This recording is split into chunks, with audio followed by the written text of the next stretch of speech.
semuanya bergerak begitu cepat. Tapi di balik itu, ada sebuah PM besar. Bagaimana kita bisa hidup tanpa merusak bumi? Nah, disinilah muncul SDGs, sebuah kesepakatan global yang isinya 17 tujuan yang bikin hidup manusia lebih adil, lebih layak, dan lebih berkelanjutan.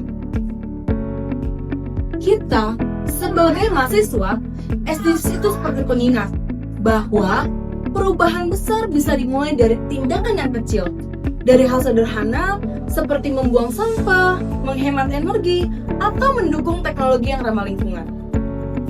Intinya, SDGs itu mengarah pada satu hal, masa depan bumi yang lebih sehat, dan manusia yang bisa hidup dengan lebih bertanggung jawab. Nah, dari semua poin SDGs, ada satu poin yang paling dekat dengan kehidupan kita sehari-hari, yaitu poin ke-7 tentang energi bersih dan terjangkau. Nah, tujuan dari poin 7 ini yaitu untuk memastikan semua akses universal terhadap energi yang bersih, berkelanjutan pada tahun 2030. Intinya, semua orang harus bisa merasakan energi yang bersih, terjangkau, dan stabil. Nah, salah satu contoh dari energi tersebut yaitu energi listrik. Kenapa energi listrik itu penting? Karena semua hal yang kita lakukan pasti membutuhkan listrik. Namun pada kenyataannya, listrik itu masih seringkali mahal dan berasal dari sumber yang bikin polusi. Nah, SDGs 7 ini mengajak kita untuk beralih ke energi terbarukan seperti matahari. Energi matahari ini gak cuma murah, tapi juga ramah lingkungan. Dan disinilah kita melihat peluang teknologi surya yang bisa dipakai. Kami memilih judul Sistem Suplemen Surya Teknologi Hemat Energi Listrik di Lingkungan Kos. Berangkat dari hal yang sangat sederhana. Kita hidup di lingkungan kos itu sangatlah mahal, terutama bagian listrik. Kita memakai wifi, charger, kipas angin, lampu belajar hampir setiap hari. Sedangkan kapasitas listrik di kos itu sangatlah terbatas. Dan kalau dipaksa memakai banyaklah alat, listrik akan mati. Di sisi lain, teknologi panel surya sudah makin mudah dijangkau. Pemasangannya mudah, harganya juga murah. Berdasarkan survei yang kami lakukan, 20-30% penggunaan listrik berasal dari perangkat berdaya rendah.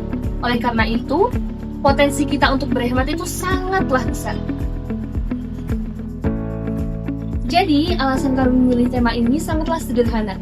Masalahnya ada, solusinya tersedia, dan dampaknya bisa langsung dirasakan oleh mahasiswa. Hemat iya, ramah lingkungan juga iya. Jadi, solusi dari kami adalah penggunaan panel surya skala kecil.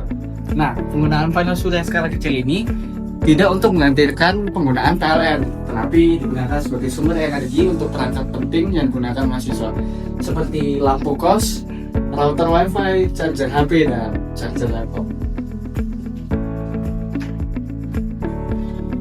Cara kerja dari panel surya ini juga cukup simpel, di mana energi cahaya sinar matahari ditangkap oleh panel surya, kemudian disimpan di baterai. Di baterai tersebut kemudian bisa digunakan sebagai cadangan kapanpun kita mau. Pemasangannya sendiri juga cukup simpel, di mana ditaruh di teras, di balkon, atau di atap, di tempat-tempat yang sering banget terpapar cahaya matahari. Jadi apabila kuota listrik habis atau mungkin terjadi pemadaman listrik tiba-tiba, ya seperti ini, perangkat listrik yang penting masih bisa tetap nyala. Namun, para penghuni kos juga harus tetap berhemat dan juga bijak dalam penggunaan energi listrik. Penggunaan panel surya digunakan untuk alat-alat kecil dan alat penting di situasi darurat. Nah, dengan begitu kita bisa mengurangi tagihan listrik dan juga membantu mengurangi emisi karbon. Sistem ini intinya adalah membantu kita untuk hidup lebih hemat dan lebih hijau.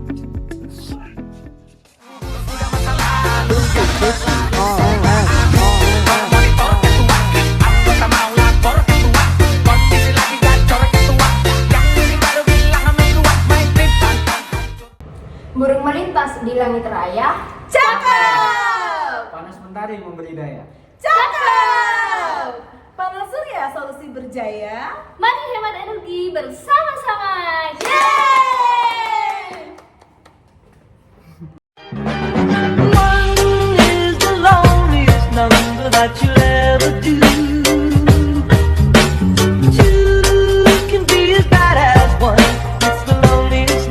This is the night.